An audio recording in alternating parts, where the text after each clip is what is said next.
Hello, and welcome to We Turned Out Okay. This is the show where we are always working to help you walk the path that you truly want to be on and not the one that someone said you ought to be on. And I am Karen Locke-Culp. I am also known as Kay. In fact, the people in this conversation will call me Kay. I am internationally known for my work in things like human development, family relations, play as self-care, and I am here today with people that I think of as my family. These are fellow coaches. These are world-class coaches. I am so thrilled to bring you this roundtable today with Tom Lancaster, Marilyn Dollar, and ClaireYvonne Nesbitt, three people who made my experience in the recent coaching intensive that you have heard a lot about on this show so magical. And welcome, Tom, Marilyn, and ClaireYvonne. I'm really glad that you're here. Hey, thank you. It's good to be here. Great to be here. Excited. Yes, I've been thinking about how to do this. So a 4-person roundtable, especially with 3 of us with women's voices. I think what I'd really love to do is invite you each to just say hello and tell us a little bit about yourselves. That way listeners can hear in your voice who you are. And then as we are introducing our roundtable topics, I'll try to remember to use everybody's names occasionally. So please dive in. I'll go first. Sure. Seeing as no one else is talking. So I'm Tom. Thank you so much, Kay, for inviting me to be a part of this. I'm really looking forward to.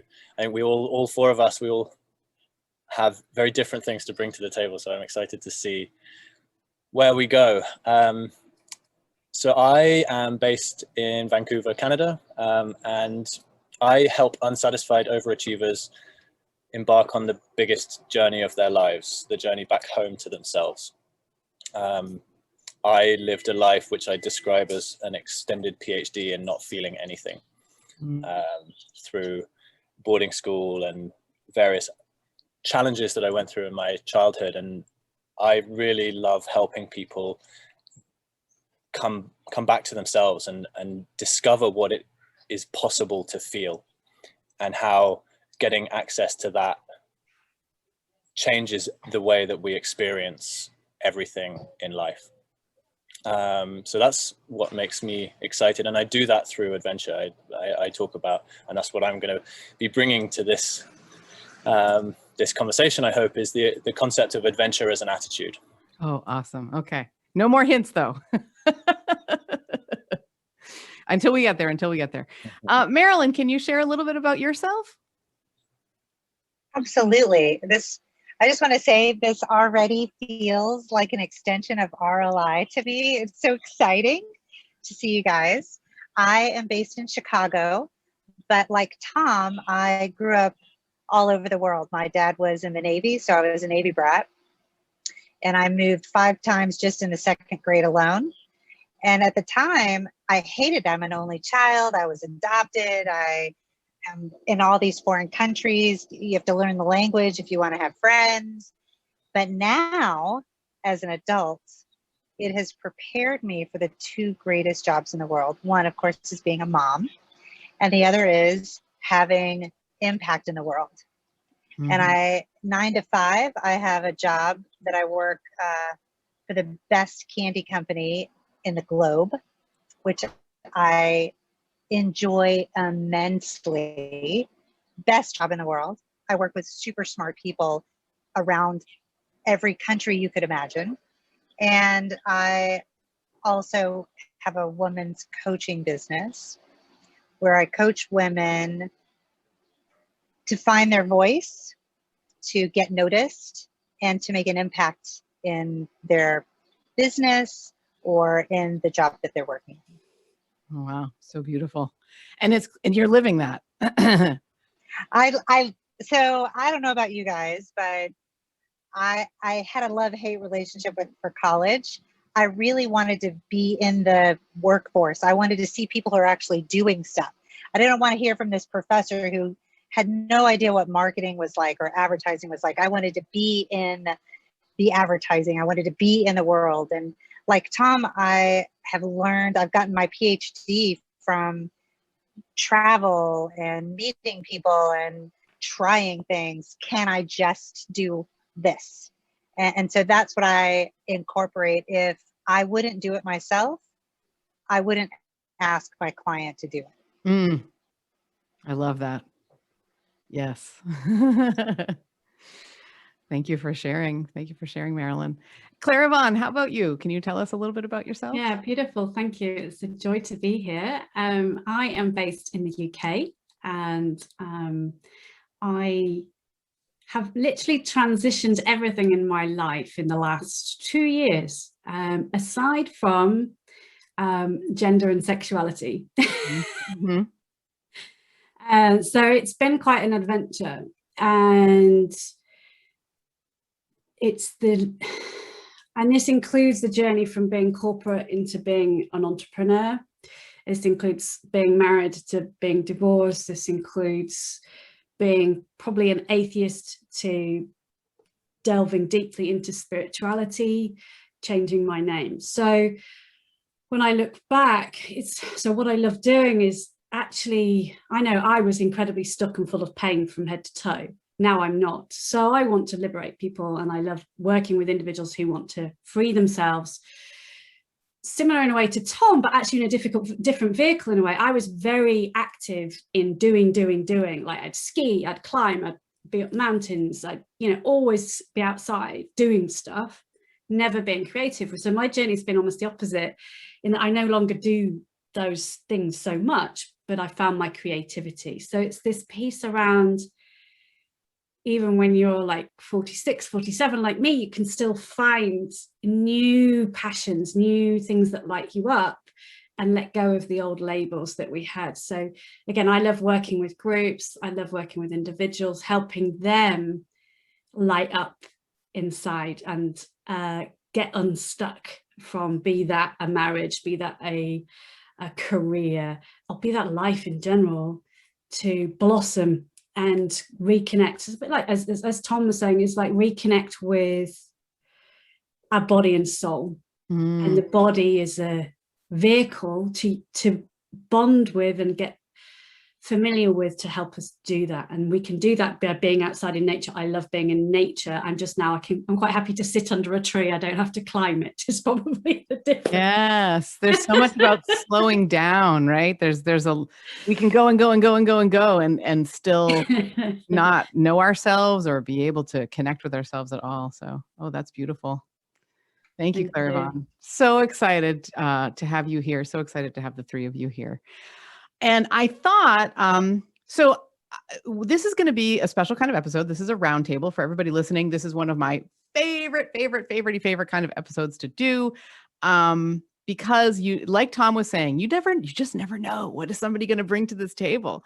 And this will, my hope is that this will be the first of 2 episodes. So there will be this one, and then the next episode that drops, it will be ClaireYvonne, Marilyn, and Tom again talking with me. So so you can be excited for 2 of these if you are listening. And what we're going to do is just drop a topic in and discuss it, and then move on to the next one until we've all 4 kind of been able to do that. And I always volunteer to go first, because if you haven't been in a roundtable before, it might not be something that you're comfortable with. But I will invite any of you, if you would like to go first, please raise your hand, because I have a good topic, but I know you all have amazing topics too. So does anybody want to jump in? ClaireYvonne is shaking her head. You go. All right, I will go. So I learned this in the coaching intensive that we were all a part of. I have a much bigger mission in my life than I ever thought. And the way that I have sort of learned to phrase it is that I'm returning play to its rightful place in the human pantheon of skills, abilities, needs. And I've been working to bring more playfulness into my coaching, into this show. I've recently changed the music, and if I haven't already, I'm working on I did 6 years ago when I started this show, I did what was told to me to do. This is how you have a successful podcast, right? And I've loved it. It's been great. I have loved the logo and the music and the voices and my husband did a great job with all of that as well. But I've been wanting something that's much more me. And I think the way that comes out is in playfulness. And so as part of this, I've started a research project on what I'm calling it is play and second acts. Because I've been thinking a lot about like adults often don't get enough play in their lives. And I'm curious, ClaireYvonne, Marilyn, and Tom, how play has had an effect on, I think we've all had second acts. And I'm curious how play has had an impact on you or how it's shown up for you in those second acts. Beautiful. I mean, I completely agree. I think as adults, we feel like, I know I did for years, think, well, I have to be serious to be an adult. You know, I've got bills to pay and job to do. And, you know, you can see me frowning as I even say it. It's just this like heaviness of like, this is important.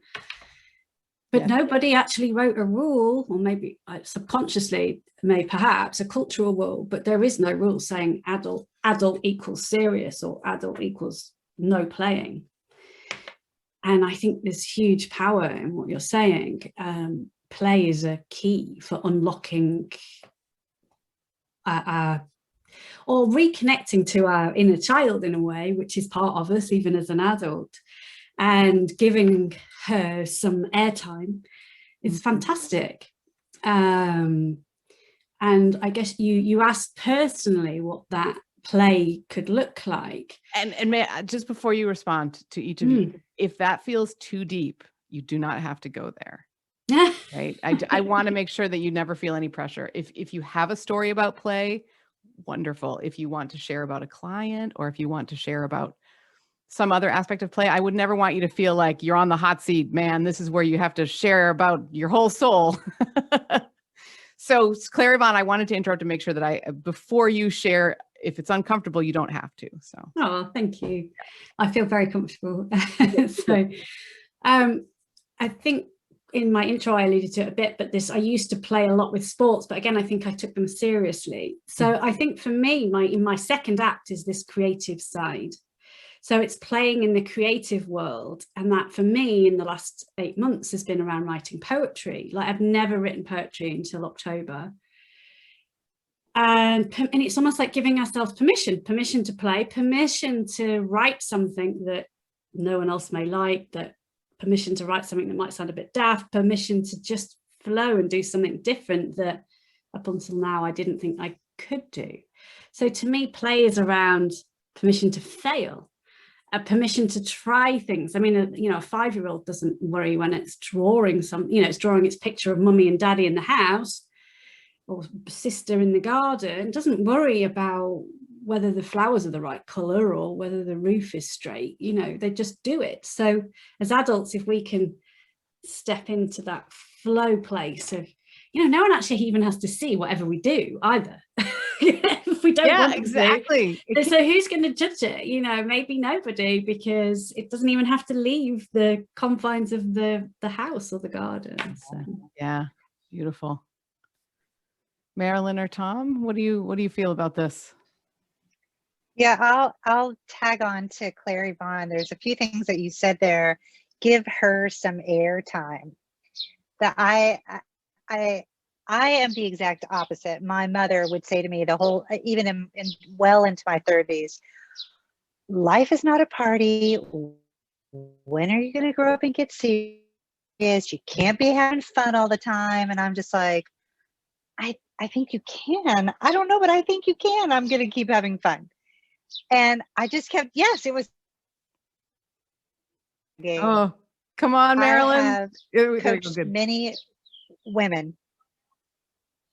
I have coached many women who struggle with that side of themselves and bringing that out.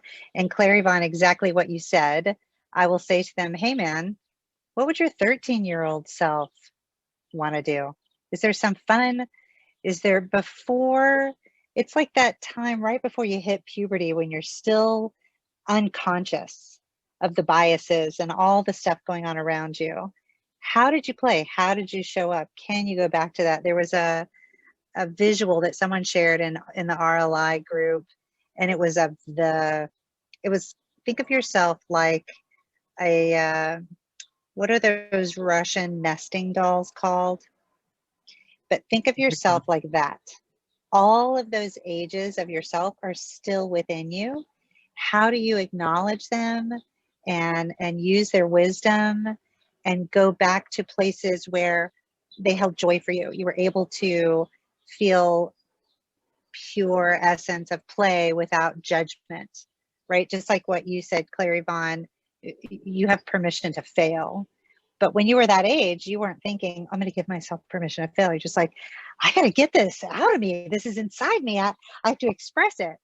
And I feel like through the years, society puts these pressures and these rules on us that say, no, we're going to ring fence this. That's inappropriate. And I still will push those limits. So I shared an example of my coaching on my 9-to-5 side. I do crazy things. We just had a big meeting, over 2,000 people. I hired a DJ. He was amazing. I think he may have been the funnest part of the whole meeting. I mean, didn't you guys love that at RLI? That was one of my favorite things. Much. Yes. Yes.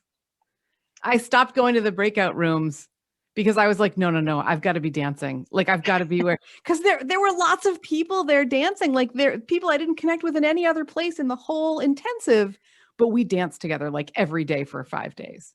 I mean, and in the pandemic, doing this when it's virtual, when I'm in my own home, but feeling comfortable enough to be immersed in that. Oh my God, it was so freeing that I still do it today. And my mom, we haven't done it yet, but my mom is gonna join me because they live in Colorado. They live far away. So she's gonna join me in a dance session one of these days. And I'm so excited. That's cool. So yeah, very playful. Tom, how about you? I love this. What came to my mind immediately was the George Bernard Shaw quote. We don't stop playing because we grow old. We grow old because we stop playing. Yes. And this has been, I mean, we've all talked about it. Like, I've spent most of my life being super serious, and for me, the word that's like jumping out for me is silliness. And like, there's so much silliness in play, and there is no failure in play because there's no right answer. Yeah. And I've never actually done it myself, but like improv theater, you have this whole concept of yes and, where if I introduce a concept to you, the rule is you have to accept it, whatever that is. Oh, aliens have just landed. Then your response has to be yes, and oh my God, they're wearing crazy hats, right? It can't be, oh no, I think it's actually just a school bus, or because then you're closing down the energy instead of expanding the energy. And play has that such an expansive feel to it, because yeah, like Marilyn was saying, like there's stuff inside me and I just need to let it out. And we learn through play, because when and maybe this is verging into seriousness, but when we play, like our whole brain is firing off and like new neurons are being made and built, because we're not living in the rules of, well, this square peg has to go in this square hole. There's like possibility exists that doesn't otherwise. And so when we play, when we let go of the rules, when we let go of the story about success and failure and what it means to be an adult, we come home to ourselves and we remember what it's like to be me. Yes. And not the story of me that I put out into the world, but actually me. Yeah. Oh my gosh. So I just remembered for the first time in years, I still have this book on my shelf, but I haven't looked at it in a while. When I was studying for my master's degree in early childhood education, I read a lot of the work of a woman named Vivian Paley, who actually, Marilyn, you were mentioning that you're based in Chicago. So she She had a lot to do with the University of Chicago's like child labs and their, she did a lot of work with young children in the capacity of a professor and a person who works in the University of Chicago. If I'm remembering that correctly, it was in Chicago, but it could have been another university, but I'm pretty sure it was University of Chicago. Anyway, she wrote a book that I found so moving called You Can't Say, You Can't Play.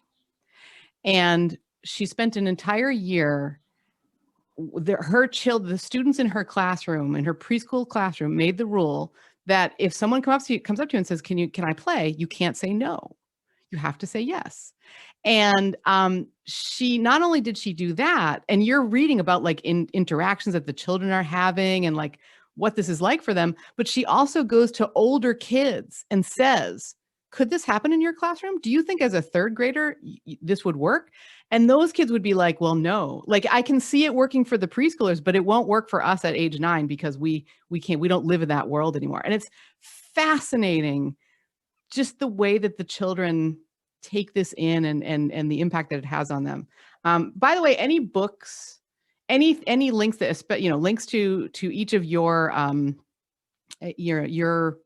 websites, your social media, things like that are going to be in the show notes. But I'm also, if we're ever talking about a book, I'm going to try and get those or something else that's important, that's important to you. So I'm just going to write down, you can't say, you can't play. So I remember to put that into the notes. And I just love this idea of play is so freeing, especially for adults. So thank you for sharing so much about my topic. Who wants to be next?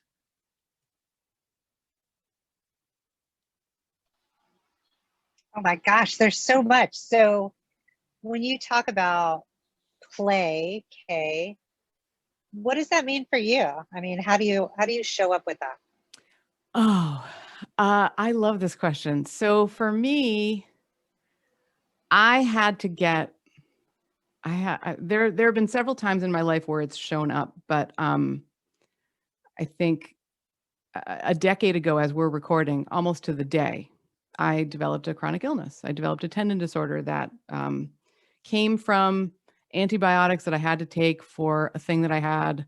And the rheumatologist told me at the time that, 5 years later, when we finally figured out what was going on, that I'm 1 in a million, like that a lot of people have this for a little while and then it goes away, and other people have it for a little longer and then it goes away. And there's some of us who have it basically forever, and that's me.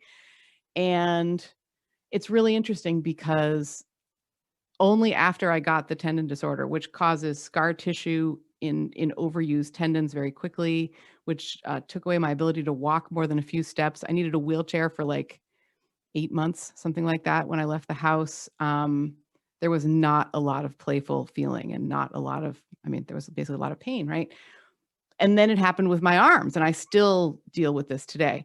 But without that, I would not be anywhere near as playful as I am, because I was pushing down so much of myself to be the mom that has the perfect children that are doing the perfect things, like without, I was just sort of accepting what society was telling me, this is what you need to do now. And so much so that even though it took me, my oldest son was in the 2nd grade and had been suffering terribly since he'd been in kindergarten because school was not for him. We used to say that he was allergic to school.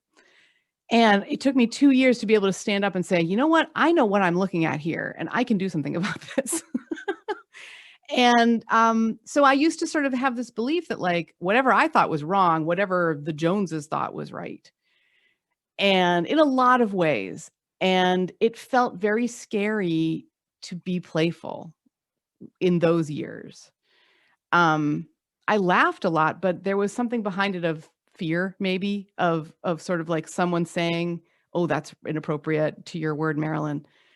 And after I was getting better, after I wasn't in as much pain, after I realized that I still have a brain, that the loss of use of your limbs isn't the loss of life, that's not the end. I started to feel, I'm getting emotional. I started to feel like it's up to me what I think is fun and playful. And it's up to me what I want to do with my life and what's beautiful. And I don't think I couldn't have gotten there without the hard crap at the beginning. And I think I've dedicated my life to making it so that other people don't have to go through what I went through to get to the fun stuff. So this is a deep, deep thing for me. And I appreciate that you asked. I hope that makes sense. It's a beautiful, yeah, it's a beautiful share. I could sense there was definitely something underlying. It's not just play for you. It's your whole dosha. It's your way of life. It's your way of thinking. It's your way of being in the world now. It's serious. It's serious stuff. If you don't have play. Serious play. Yeah. Yep. I'm actually, and what's fun is the sort of people who are drawn to me as a coach.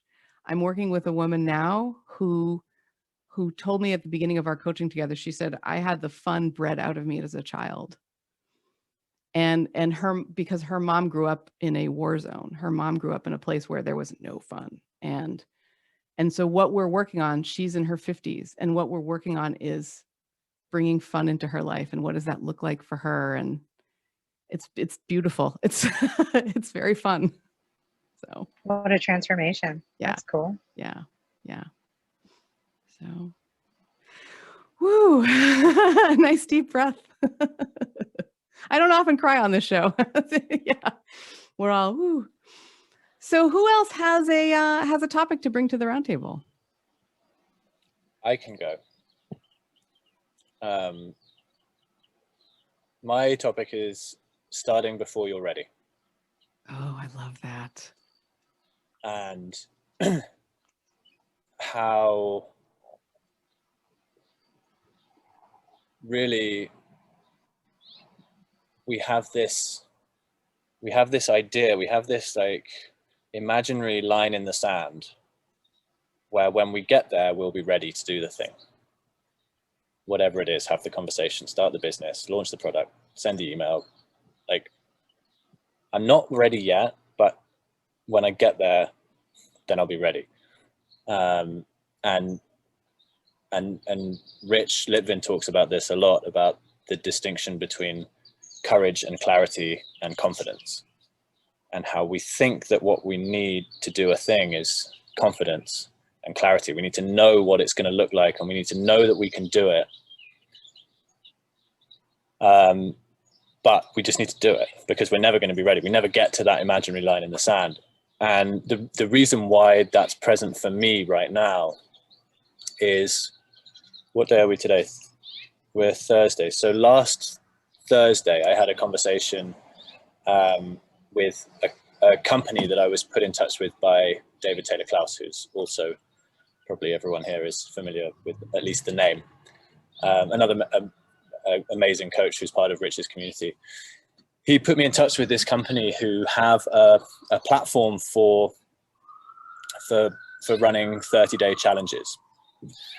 And I spoke with them on Thursday, and my intention is not to work for the whole of August. And so I was speaking to them, and I was like, I want to do this challenge. Is there any way that we can get it done before August? And his response to me was like, oh, well, I mean, we've never done one so quickly before. Like, would you be able to get all the content ready by Monday at 8 a.m.? And I was like, I can't do content. I've never built a course or a program or anything. And I had this whole story in my head around how I can have a really powerful conversation with you one-to-one, or I could get a group of people together and we can talk in real time, and it can be a really powerful experience. But I have nothing to teach per se. I have nothing, I don't have the material to put together a program. But I just thought, I'm going to do it. And so I spent the weekend and I produced 20 videos in the weekend, and now I'm not someone who can't create the content for a course.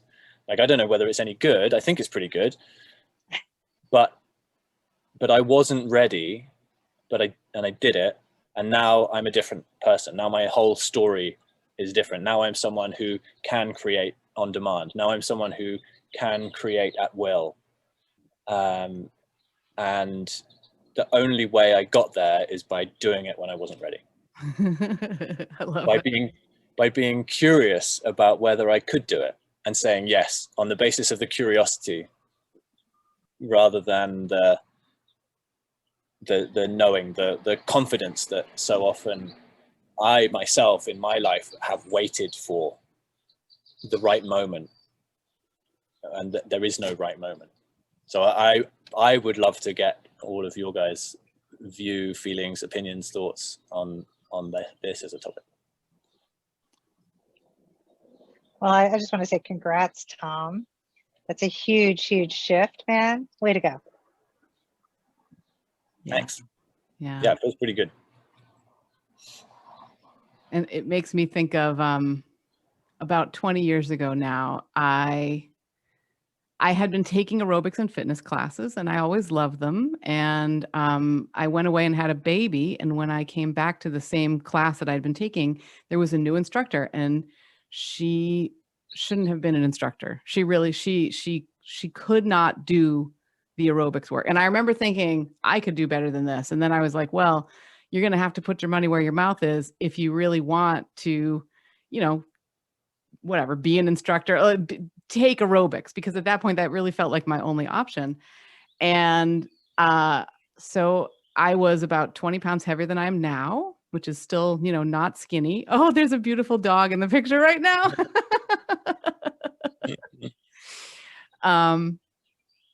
And I felt like I'm definitely not ready for this. And I can remember and then I did this again as a yoga instructor, because then I was really drawn to yoga.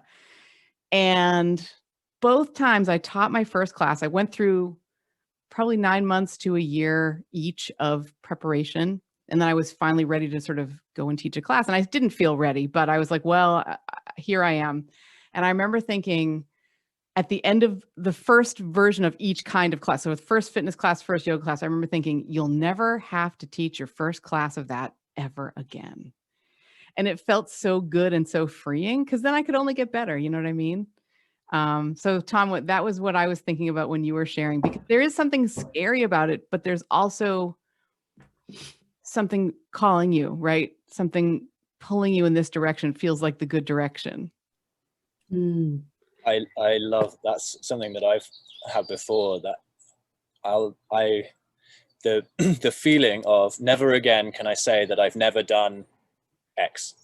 Yes. Whatever it was. It came up for me on a weekend. I mean, on a stupid example, I was going on an adventure into the Squamish Valley, which is the Squamish Valley, if you're in Vancouver, is where adventure begins. And I've lived here for 2 years and I've never actually been in there. I've done plenty of adventures in other places, and that exact topic came up. We were driving down. I was like, this is the first time I've ever been down here. And my friend was like, well, you can never say that again. I love it. And I think the starting before you're ready is much, much easier if you're starting on something that you are really, really excited about. I think if we can tap into our passion or our heart energy, or almost like this physical excitement bubbling up, then it's much easier to jump in, because it's almost like that energy takes us forward as well. You know, it almost, I think it does override the brain if we allow it to, that enthusiasm and that passion, and then it's less scary. And the other thing that came up for me, or a couple of things that came up for me as you were chatting there, Tom and Kay, is around what might feel scary to some people won't feel scary to other people. I don't know about you guys, but sometimes, oh, you're very courageous having done that. And I'm kind of like, well, I don't feel particularly courageous at the time. So one example for that would be myself last year. I went away for 4 weeks, but then ended up staying away traveling for 7.5 months. because of COVID and all these changes, but so many people are like, oh, it was so courageous. And I was kind of like, no, it didn't feel courageous to me. It felt flow. So there's always this great opportunity to reflect on what might feel courageous for you might be completely, well, if we are in our flow state, I guess is what I'm talking about here, is if we find something that is our flow state, then it feels like normal to us. But I guess you're talking sort of something about when it's sort of brand new, but yeah, I guess that, I don't know, Tom, when you were asked to do it, you sounds like you were excited and passionate about this 30 days, and that's what took you through the weekend of putting all this material together. Whereas if it had been a boss in a job that you didn't really like and they said, do that, you'd be like, oh God, yeah, you know. Take your weekend to make 20 videos. So those were a couple of things that sort of came to mind as you were both talking. Yeah, it's so, it's so like, and I think about coming from the world of education and children and watching my own kids. They're so much more not just amenable, but I would say eager. Teenagers are rarely eager, but when they are, it's like, oh hell yes, I am doing this. And I've seen that in both. One of my kids came home last night he'd gone climbing with a friend. He'd gone rock climbing with a friend, and he was like, he'd never done it before, and he was not sure before if he was going to be able to do it. And like, he came home, he said, I got to cheer on everybody and they cheered me on. And like, there's such when you're motivated and there's people lifting you up, it just is so thrilling. So. Yeah, climbing Super is true. I would say. Oh, go on, Marilyn. No, you go, Tom. You go. I was just going to say, climbing is such a it's such a great tool for helping you train that muscle of doing things when you're not ready, because you have that kind of camaraderie, and you have ropes and you have a harness and it's safe, even though your body feels like it's not safe. Mm-hmm. And it's a place where you know, I wrote about this the other day, like the first time I went climbing, the first time almost everybody goes climbing, they get 3 feet off the ground and you freeze. Your whole body is just like, no, and you're just locked in place because you feel like you're going to die. Yeah. And then over time you breathe and your friend is like, go on, you got this, you're safe, look, I've got you on the rope, everything's fine. And you're like, ah! And then eventually you're like, okay, well, I can do the next move. And then you get a bit higher and you're like, no, I'm gonna die. but you're just pushing that, and you take that with you. And like, I look at my relationship to fear from that first time I went climbing. The other day I was teaching someone to climb, and I was demonstrating how you catch a fall. Like, so the belayer has the friction device, and they can stop you when you fall. And I took this huge, great big jump, and I fell like 25 feet, and was just kind of like, I was just chatting to the people that we were teaching as I fell down. And like what ClaireYvonne was saying, like, that was not scary for me at all, because I've spent years and years pushing my limit in that particular area. So yeah, I love climbing as a kind of petri dish for dealing with fear, feeling fear and doing the thing. Yeah. Marilyn, what were you going to say? Well, when Tom was talking about, I have just this weekend to do it, I think maybe I'm not the only one, and maybe I'm just a procrastinator, but I feel this, if there's a time limit, and I feel to do it. And I have 2 examples of that. One, my second or third apartment, remember I had 2 teenage boys then. We got a notice that we needed to be out by the end of the month. And I thought, well, and it was February in Chicago, which means the polar tundra. I mean, it is, no one moves in February. It's 2 feet of snow. It's negative 20, 50-mile-an-hour winds. No one is moving in February. and I had to be out by the end of March. And I thought, oh my God, what am I going to do? And I had all these thoughts, you know, why isn't my boyfriend asking me to move in? Why doesn't he buy me a house? I mean, I was just in this whole victim mentality.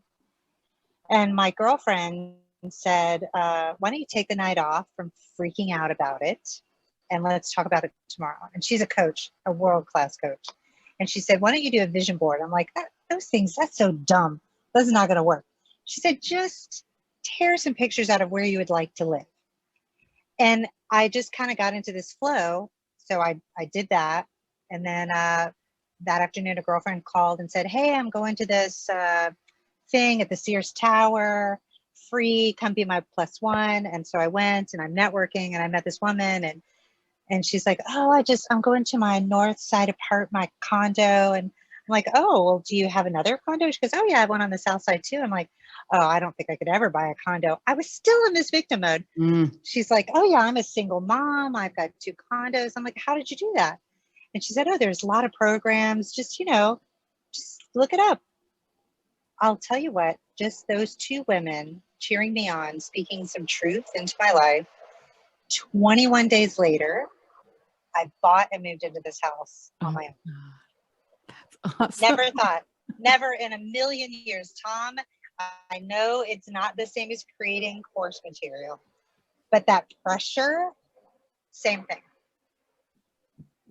Exactly the same. It's exactly the same feeling, exactly the same leap that you have to make. And I was thinking, actually, even before you started talking there, but your point really illustrates it, the power of a deadline. And it's in a previous life, I was a designer, a user experience designer.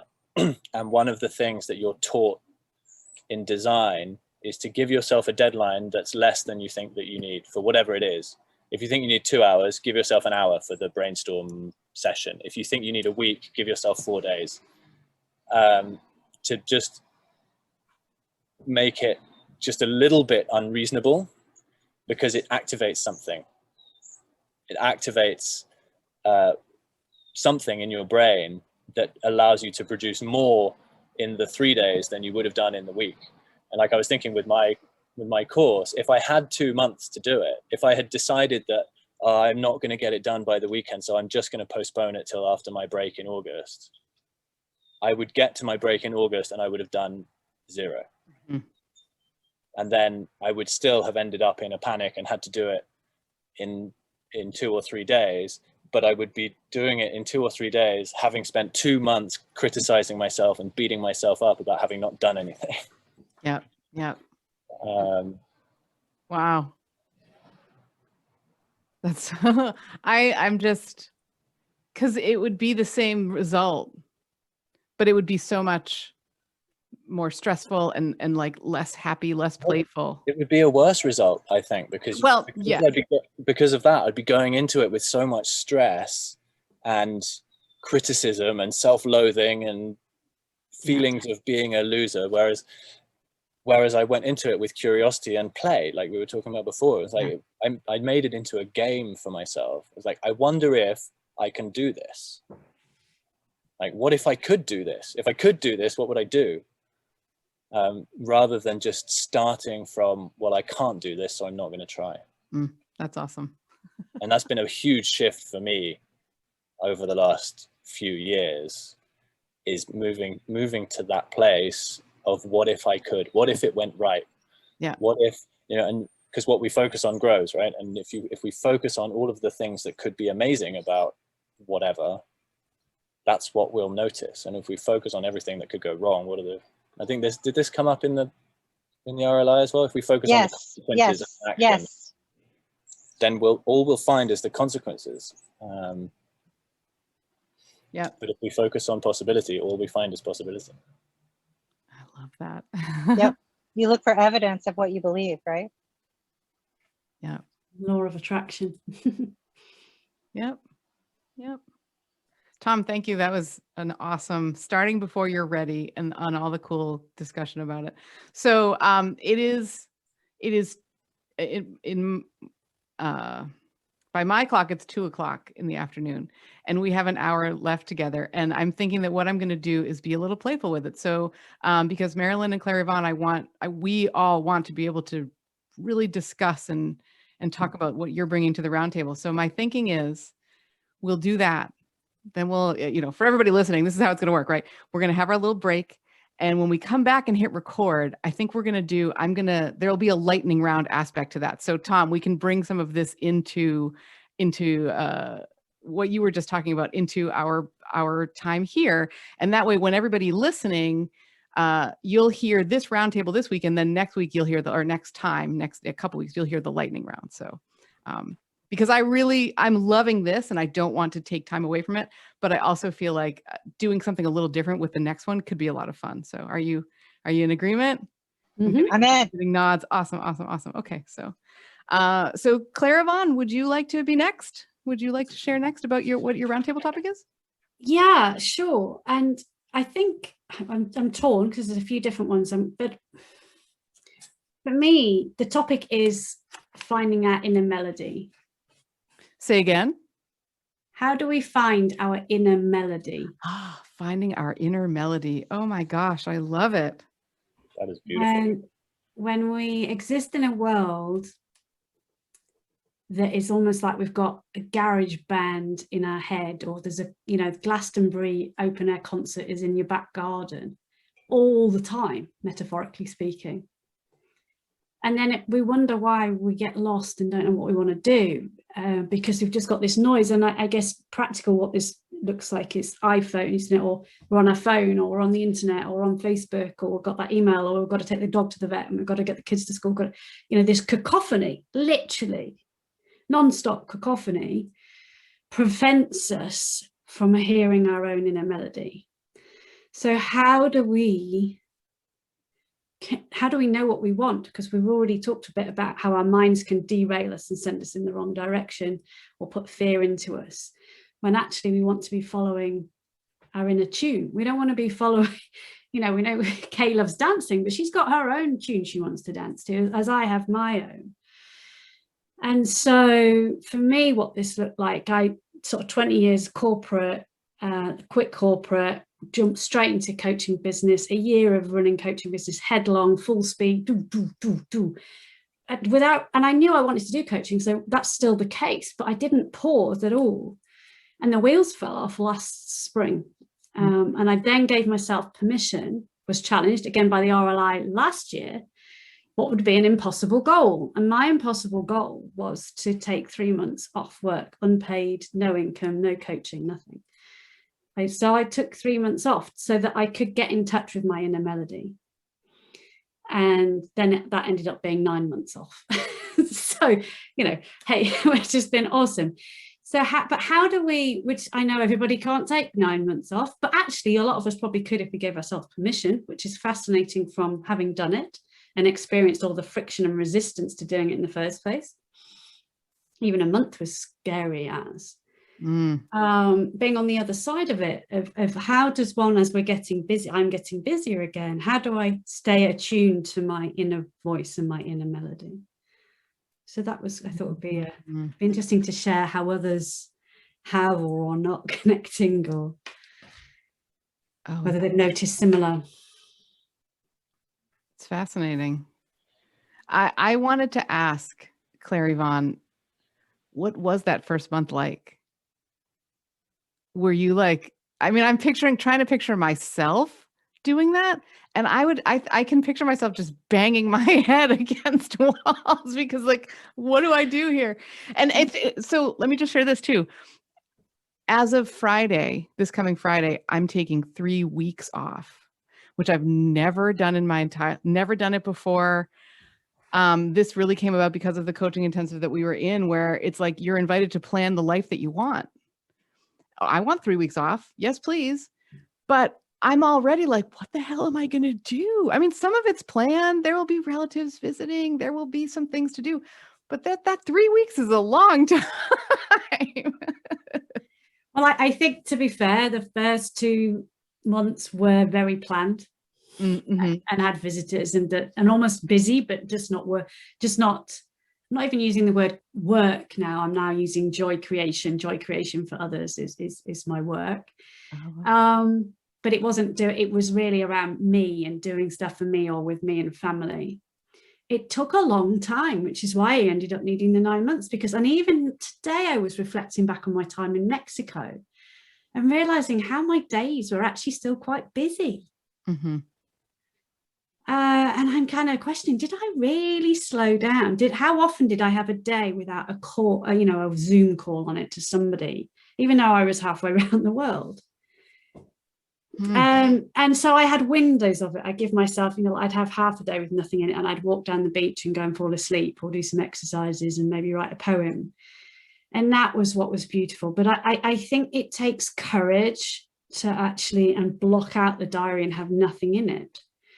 And then wake up in the morning and go, what do I want to do today? Oh, I'm going to stay in bed. I'm going to read my book. Oh, I want to go for, it's literally trust. Again, it's like you need the space to then be able to listen to the melody that's playing that morning. Yeah. And trust that the melody will be there. Maybe it's to go to the shops, maybe it's to go to the beach. But there's something that your heart or your gut, depending on what your decision-making senses, will call to you and tell you what it would love to do with this time. And I've heard you before, Tom, say, the more you use your brain, the less good it is. Like, thinking is not the answer for a lot of things. It's much more what's going on in your heart, what's going on in your gut. It's a very wise thing. I just heard you say that on Bigger Than the Hustle with Bavik. I did too. Well, yeah, it's totally true. I mean, what I hear, ClaireYvonne, and what you're sharing is you're talking about intuition. That's what I hear. That's what intuition is like I'm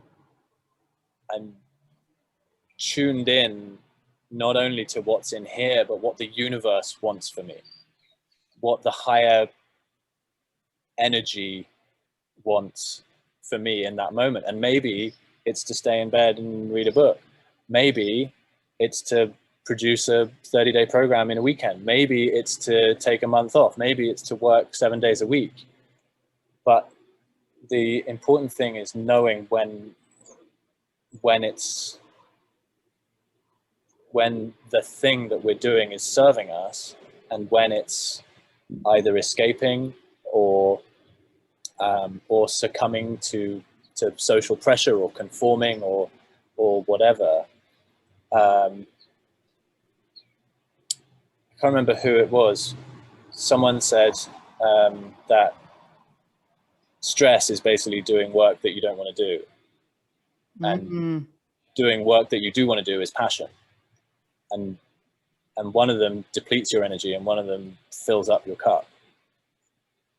And so the skill is really knowing that difference. Am I hustling because I'm worried about paying the bills? Am I hustling because that's what everyone else does? Or am I hustling because I'm super passionate about what I'm doing? And then on the other side, am I taking time off because I'm burnt out and I can't cope? Or am I taking time off to create space for creativity? I think I love what you're saying, because, and the way to tell the difference is if it's a resonant choice or an intuitive choice for the higher good, then it's resonant and it will flow with your melody. If it feels fearful or dissonant and like, your body's almost this friction, panic, then it's a dissonant choice, and therefore the chances are it's not your melody, it's someone else's. And like my answer to your question of how do you access your melody is by slowing down, is by giving yourself permission, and for me it's time in nature, but it can be meditating, it can be going just for a walk, where you allow yourself to just be with yourself. And it takes, like you said, like, to actually do nothing is really hard. And I took myself into the wilderness for 3 days by myself just recently, and it was the first time I've ever done that, and I can't believe it's taken me 38 years to do that. But it was so interesting observing my mind, my busy mind, and how instantly I kind of set up my hammock and instantly I started judging myself for not having ideas just like flow. I'm here in the forest. Why aren't the ideas coming? And oh, this is boring. And I'm going to be here for 3 days. Oh, this is and I like got all up in my. But I just kind of was like, this is interesting to observe that instead of kind of getting carried away with it. It's just like, this is fascinating. Look at my brain go. How, and this is what it's doing all the time. It's exhausting. And by day 2, I was like quite happy because I was like really being conscious of, I mean, one thing is 3 days is not enough. I was speaking to someone who, again, I think probably everyone here knows Andrew Moss. Yeah. Who used to be an Olympic swimming coach, and he said to me that every time he would finish a big competition, he would go to this one particular campsite on the coast of California somewhere for 3 weeks, or 2 weeks, I think. And he said the first 3 days were really just turning the volume down on everything. And then he had about a week where he could be with himself and just actually exist. And then the last 3-4 days were like turning the volume back up, getting ready for like reinsertion. Yeah, and what I'm reminding me where I've got this concept from is it's a book to recommend. It's by Boyd Varty and it's called The Lion Tracker's Guide to Life. He's South African, and he uses the metaphor of a day tracking animals in the wild for safari, not for shooting or anything, but it's a wonderful book. He's been on several podcasts, and he spent 40 days like you're talking about, Tom, and this was sort of one of his points is around his inner melody, and definitely a most wonderful book. That's cool. When I heard you say that your topic was finding your inner melody, here's what came to my mind. Once in the 80s, I saw Henry Rollins, the lead singer for Black Flag. And if you don't know him, his style of singing is just yelling. Like there's no melody at all. He just yells the words. And sometimes, I don't know if it's because I live in an urban environment, but sometimes that's my inner voice. It's like Henry Rollins yelling. On the flip side of that, I also saw him at a poetry reading. And his speaking voice is way more melodic than his singing voice, which is interesting to me. That's exactly what came up when you said that. And then, Tom, when you were talking about being 3 days immersed, it occurred to me, and I don't know about you guys, but as a mom, I am judging my mother skills all the time. And it occurred to me, I think maybe I did something right. For the last 10 years, I've been taking my boys to this YMCA camp on Indian reservation in the Northwoods, just on the border of Canada. There's no internet. There must be 1,000 acres of trees. Like, you hear the trees, they talk to you. It's a magical place. And we're there for 7 days with no internet, no phones. Your cell phone does not work. Sorry. There's no, like the first year we went, they brought their PlayStation. I'm like, there's no place to play that. There's no internet, y'all. And now every year we go, they love it. And exactly what you said, it takes about 3 days to get the city off of you. And then you're just immersed in this beauty for 4 days, which probably, I mean, it's not 9 months. ClaireYvonne, I aspire. But it's a full immersion of being in nature and starting to hear, what is that that drives me. And I don't have an agenda, that every day is full of light and beauty and that reconnection. And so I love that you brought that up, because just my knee-jerk reaction was Henry Rollins. So I challenge you guys to go look him up on YouTube. I'm linking to him.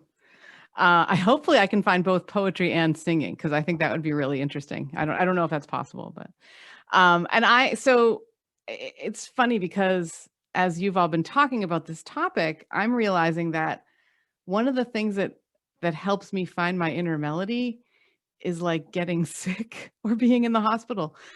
In October, an extreme way to do it, Kay. Exactly, and this came up before, right? Like I'm still living with the tendon disorder today, and it was one of the things that really helped me find my inner melody. And so last October, I was lying in the hospital after I actually had, for the first time since the first time 9 years prior, at that point, or 9.5 years prior, I got the diverticulitis that led to the tendon disorder. So there was some trauma in this as well. I hadn't had it since.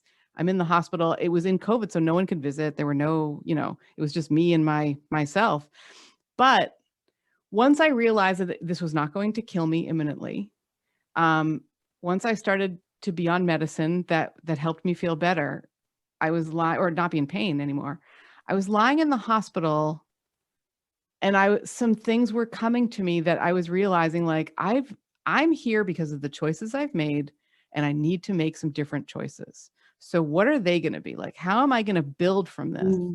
And that's why I ended up in the coaching intensive where we met, because I was like, I'm going to listen to myself. Like I had been running for 4.5 years. I ran a group coaching community for parents, and I left everything in the road for those parents because they were amazing.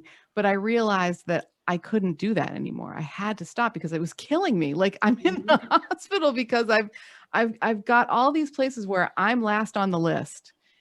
And our energy cup needs filling first. Our oxygen mask has to go on. Yes, exactly. And so, I mean, it was once the pain was gone, and in this process, I was also able to have really great conversations about my body with professionals, with people who I have this quality where I'm not going to let a doctor just come in and dictate. I'm like, let's talk. Can we please talk about this? I've got lots of questions. So they ended up spending, like, a surgeon spent an hour with me and his whole team,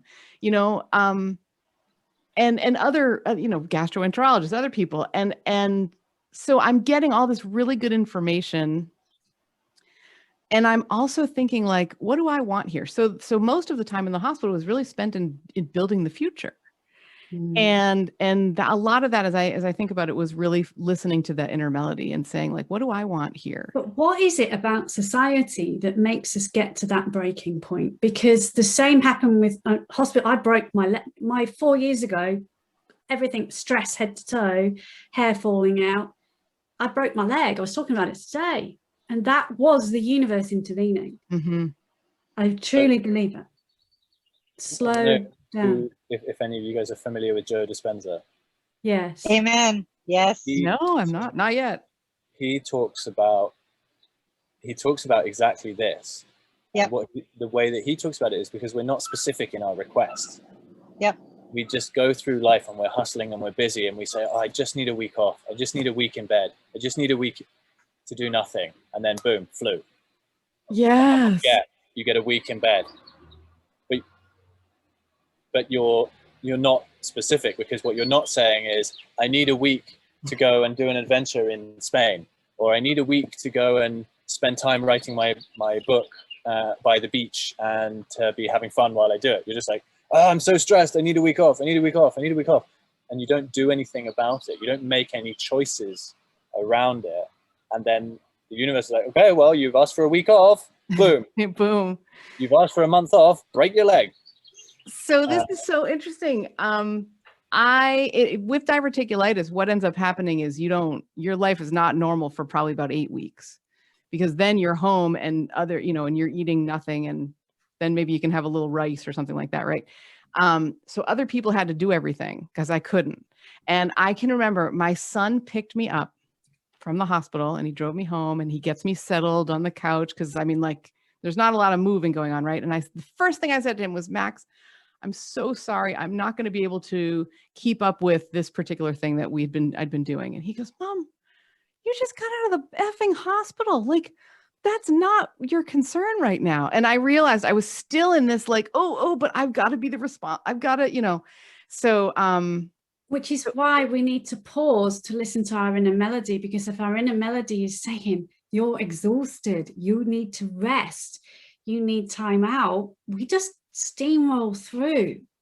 And if we're courageous, going back to the first topic we spoke about, then it's around actually following that, because we've only got one body and we run them into the ground because we don't listen to our melody at all. And there's never a good time to take that time off. Yeah. There's never a good or time to slow down, or to make choices, or to break up with the person, or leave the job, or there's never a right time. And I've just been joined by a hummingbird. Oh, lovely. Wow. That's cool. I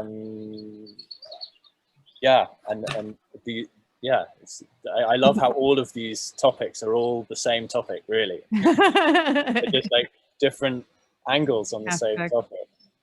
We have to slow down, we have to be courageous, and we have to listen to our inner melody. Yeah.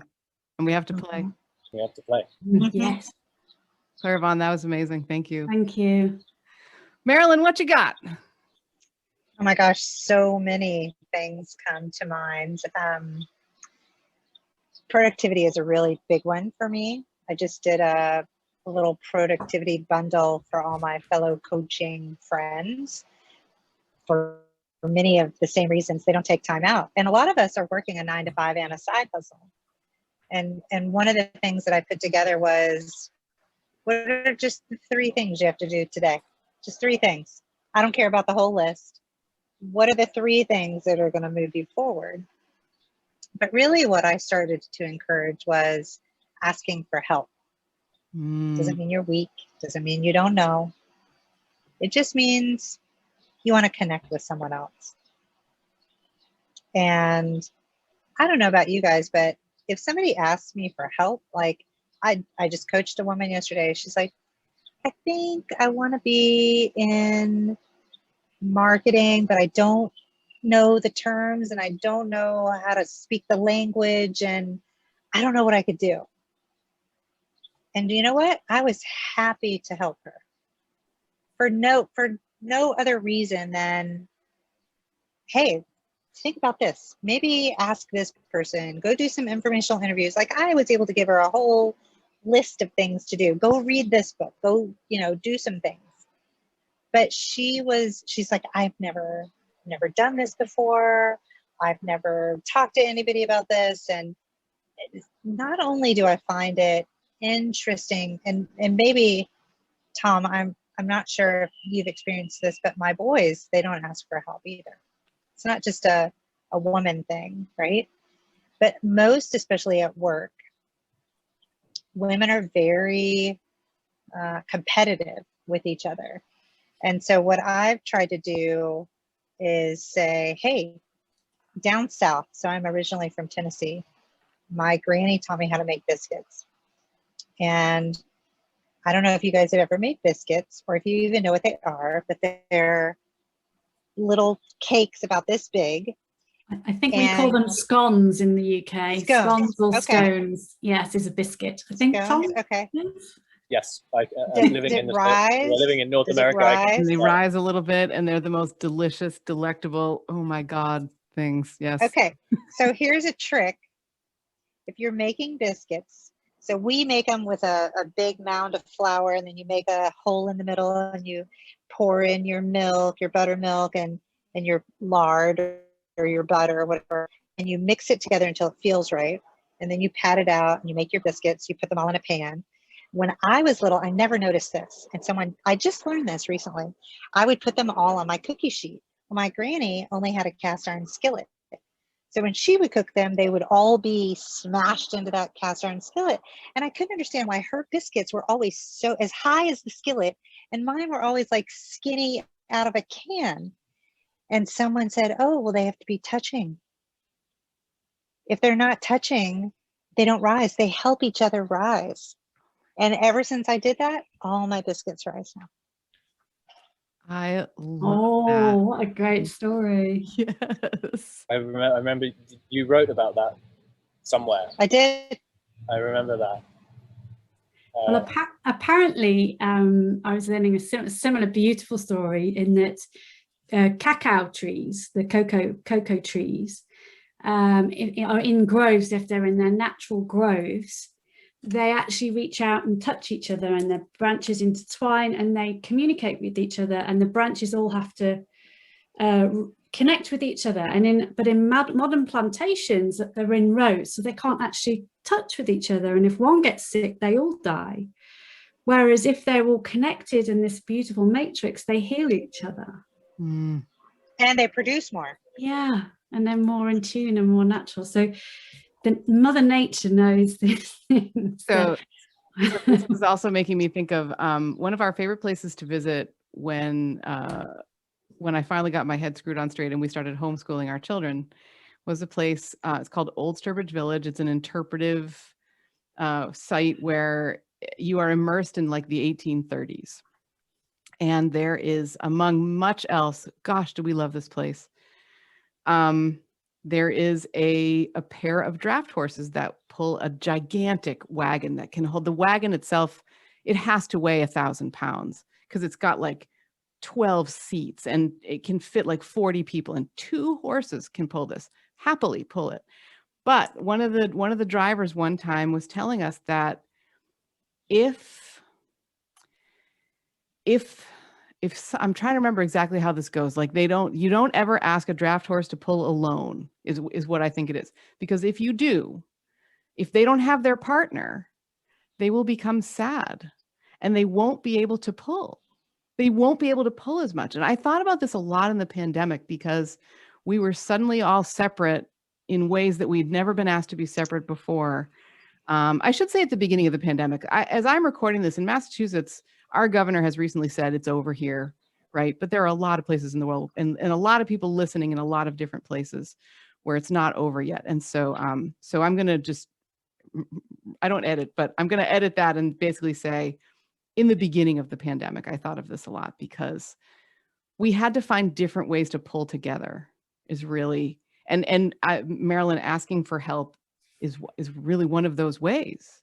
Like, and in fact, I noticed, so suddenly we're living in such close quarters with our teenagers who are not, this isn't what they want at all. They want their own, and if I were to say to them, we're making it a rule in our house that if I were to do it in a very cold sort of like rule bound way, here's your chart of the stuff you need to do, because I'm in charge, that's why sort of thing. That would never have flown with them. And instead, and I knew that, right? Because I don't live that way either. So what I said to them was, you guys, we've got to pull together here. Like this is our home. And somehow we've got to make the best of it. And what ended up happening is, to help me, because I was sad. If I didn't eat with other people, I was sad. And so they made a concerted effort to sit down with me and eat dinner with me, because we were in this place of like, we're all alone in our bedrooms, even though we're all stuck together. It was like our way of trying to not see people that you're stuck with. And it really stayed with me that if I had said to them, you're required to eat dinner with me, they would have hated that, because who wouldn't, right? But if I say, I need your help, please eat with me. I get lonely if I'm alone. And they really showed up for that. And yeah, so that's kind of what's resonating with me anyway. What about you guys? What's been in my head the whole time through this section of the conversation is that we're almost trained not to ask for help by society, because when we look at the leaders, the speakers on the stage, the powerful people, we only see one person. We only see Steve Jobs unveiling the new iPhone. We only see Richard Branson doing his thing on his island. And we never see the armies of people that make it possible for them to be on that stage. And this is something that I say to my clients who struggle with this all the time. The most powerful leaders are the ones who ask for the most help. The most powerful leaders are the ones who surround themselves with the most powerful people.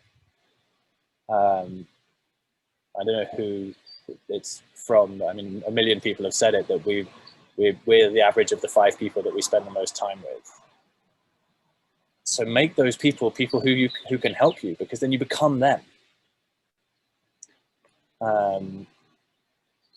But it's a scary, vulnerable thing to ask for help, because it feels like we're admitting defeat. It feels like when